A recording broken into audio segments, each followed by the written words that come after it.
Ahojte, moje meno je Juraj a dnes by som vám v skratke rád predstavil produkt, ktorý sme si zakúpili do našej redakcie Automoto Tour.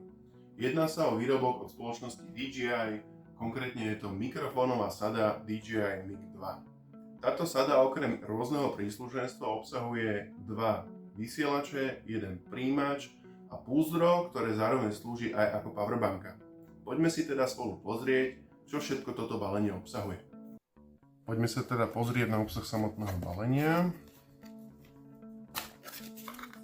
Máme tu vonkajšie púzdro, návod, ktorý čítať nebudeme, tak si ho vložíme bokom aj s krabičkou. Vonkajšie púzdro je veľmi pekne spracované, vidíme, že má aj nejakú takú pogumovanú ochranu, aby bolo odolnejšie voči vode. No a vo vnútri máme jackový kábel na pripojenie k digitálnej zrkadlovke. Máme tu USB-C káblik, ktorý slúži na nabíjanie alebo teda prenos dát z mikrofónov. Ďalej vidíme dva kusy ochrany proti vetru. Tieto ochrany už prešli zmenou na základe podnetov od zákazníkov, pretože DJI Mic 1 mala iný typ bajonetu, ktorý teda opotrebovaním často spôsoboval odpadnutie tej ochrany voči vetru zo samotného mikrofónu. Ukážeme si, ako sa to pripája. No a tu už vidíme púzdro chrániace samotné mikrofóny a príjimač. Vidíte, že tu má teda USB-C pripojenie, pretože slúži aj ako powerbanka. To púzdro, pokiaľ je nabité na plnú kapacitu, malo by vedieť nabiť mikrofóny aj príjimač na 100% až dvakrát.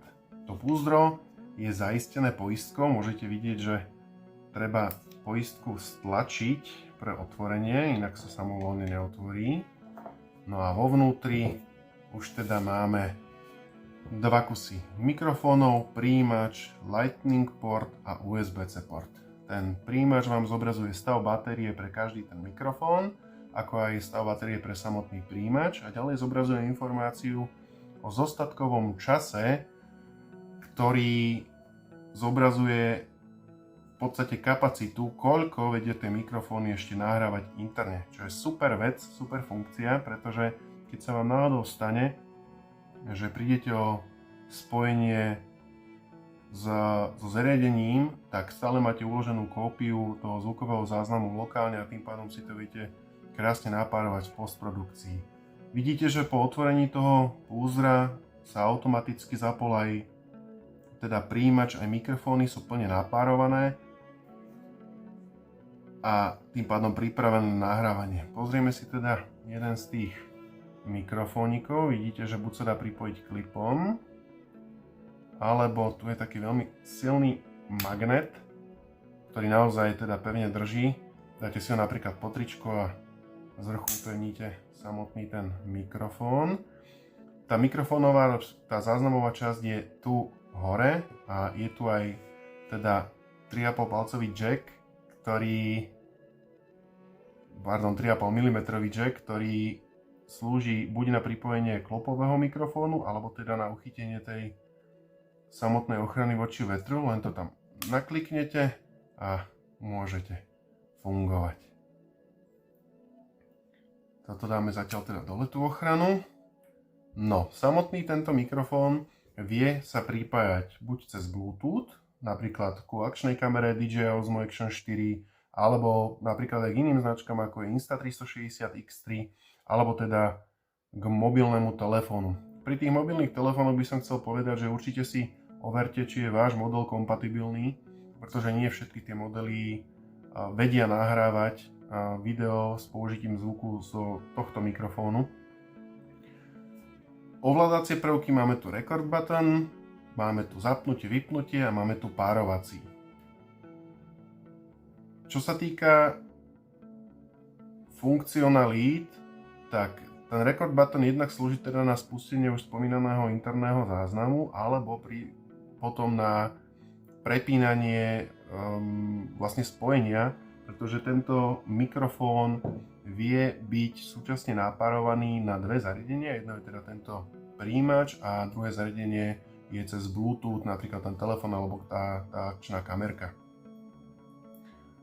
Poďme si teda ukázať, ako by vyzeral zvukový záznam priamo z tohto mikrofóniku, pretože momentálne ste si mohli všimnúť, že audio v tomto videu je horšej kvality a je to práve preto, aby ste počuli ten rozdiel. Takže mikrofónik si necháme vonku.